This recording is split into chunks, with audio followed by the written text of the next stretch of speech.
নাই। দুনিয়ার মুসলমান, দুনিয়াদারের দলের মধ্যে যাইবা, তুমি সেখানে পদ পজিশন পাইবা, কিন্তু কিয়ামতের ময়দানে কোনো পদ নাই। যদি কিয়ামতের ময়দানে পদ পেতে হয়, একমাত্র ইসলাম ছাড়া অন্য কোনো ধর্মে নাই, অন্য কোনো দলে নাই। ইসলামের দলের মধ্যে আসতে পারলে তুমি পদ পাইবা, সেখানে চেয়ার পাইবা, জান্নাতে একখানা তোমার সিট বুকিং হবে। দুনিয়ার মুসলমান, আজকে তাকায় দেখো, যারাই বড় বড় লেকচার দেয়, বক্তৃতা দেয়, তাদের বক্তৃতা কোনো ভিত্তি নাই, কোনো দলিল নাই। একমাত্র দলিল হচ্ছে কোরআন। ইসলামের পক্ষে যারা কথা বলে, দ্বীনের যারা দাওয়াত দেয়, যারা ইসলামের কথা কয়, তারা দলিল ভিত্তিক কথা কয় কোরআন দিয়া। আর যারা দুনিয়াদার জিন্দেগির জীবন যাপন করার জন্য দুনিয়ার রাজনীতি করে, তারা কোরআনের বাইরে নিজের মন গড়া আউলা ধারণা করিয়া বলে। কাফের মুশরিকরা, বেঈমানেরা নবী মুহাম্মদ রাসূলুল্লাহ সাল্লাল্লাহু আলাইহি ওয়াসাল্লাম কাছে বলে, হে মুহাম্মদ, কিয়ামত হইবে যে কও, আখিরাত হইবে, এই বিশাল আসমান এই ভাঙ্গে চুরিয়া তুলের মতো করবে, এটাও সম্ভব? এত বিশাল বিশাল পাহাড় এ তুলের মতো উঠবে, এটাও কি সম্ভব? এত বিশাল বিশাল অট্টালিকা বানাইলাম, শত শত তালা বিল্ডিং বানাইলাম, ভূমিকম্প তো লড়াইতে পারে না, এত বিশাল বিশাল পাহাড় ভূমিকম্প লড়ে না, এই বলে কিয়ামতের দিন উঠবে, এটাও কোনো যুক্তির কথা? এটাও কি কোনো জ্ঞানী মানুষের কথা? এটা কি কখনো মানিয়ে নেওয়া যায়?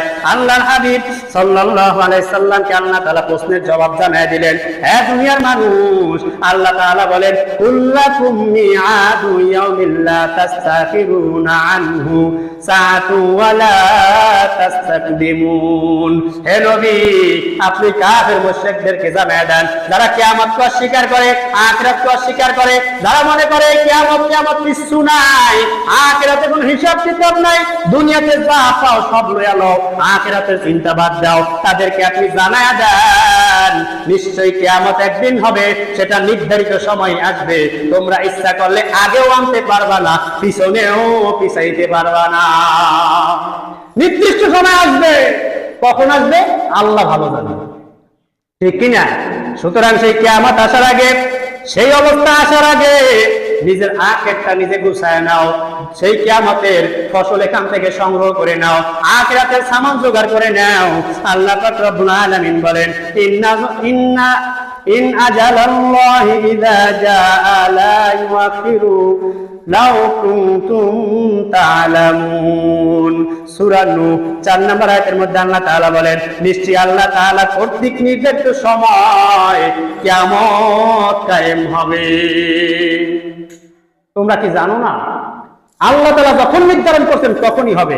সুতরাং দুনিয়ার মানুষ, এই দুনিয়ার সবকিছু বাদ দিয়া আখিরাতের সামান জোগাড় করার জন্য ব্যস্ত হয়ে যাও, দুনিয়ার সমস্ত লালসা বাদ দিয়া দাও, একমাত্র সফলতা কামিয়াবি আখিরাত, দুনিয়াতে হবে না। আল্লাহ তাআলা বলেন, এই দুনিয়াতে আমি যত নাজ নেয়ামত দিলাম, যত যাহা কিছু দিলাম, তাহা কিছু তোমরা ব্যয় করিয়া, সেটাকে সম্বল কাটাইয়া আখিরাতের সামান জোগাড় করো। আমি আল্লাহ যেই নাজ নিয়ামত তোমাদেরকে দিলাম, কিয়ামতের ময়দানে এর কৈফিয়ত তোমার দেওয়াই লাগবে। আল্লাহ তাআলা বলেন, সুম্মা লাতুসআলুন্না ইয়াওমাইযিন আনিন নাঈম।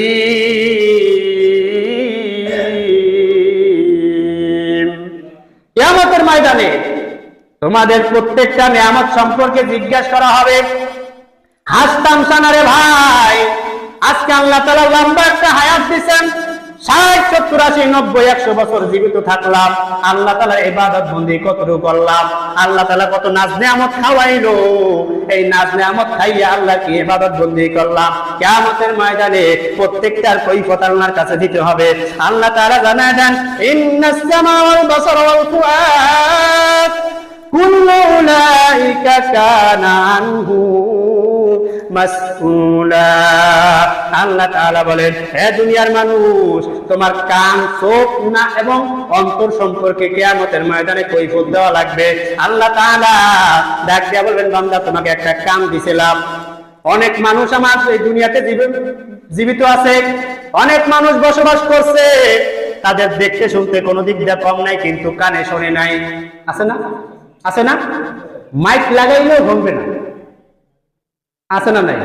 আল্লাহ তাআলা বললেন, হে দুনিয়ার মানুষ, এই আমার বান্দা বান্দীরা, এত নাজ নিয়ামত তোমাকে দিলাম, তোমাকে একটা কান দান করছিলাম, ইন্নাস সামা, এই কানটা দিয়ে তুমি কি কাজ করছো?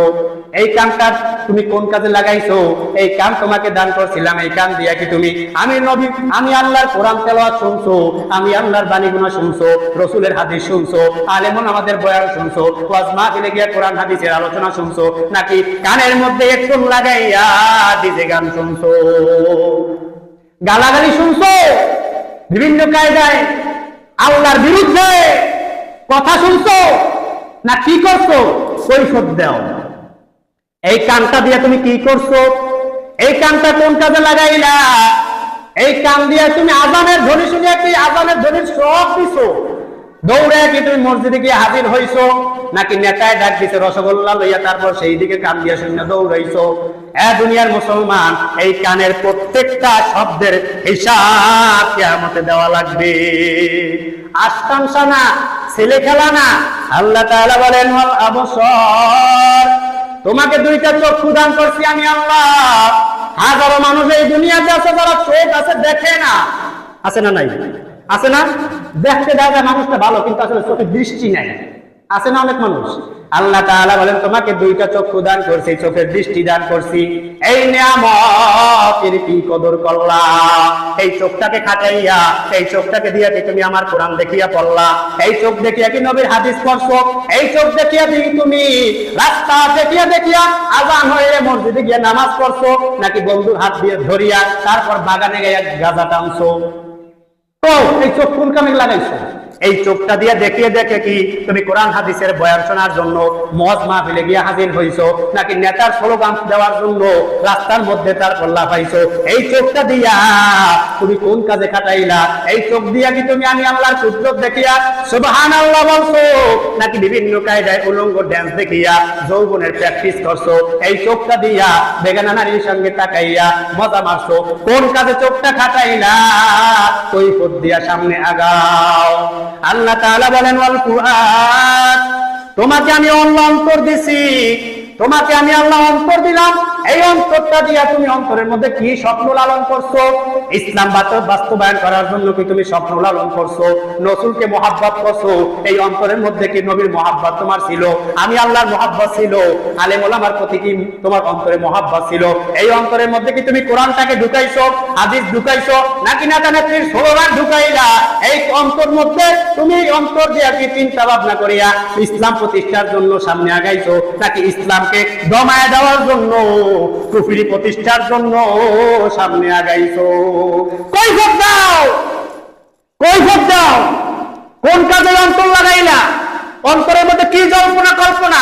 পদ পজিশন করা নাকি ইসলাম প্রতিষ্ঠা করা?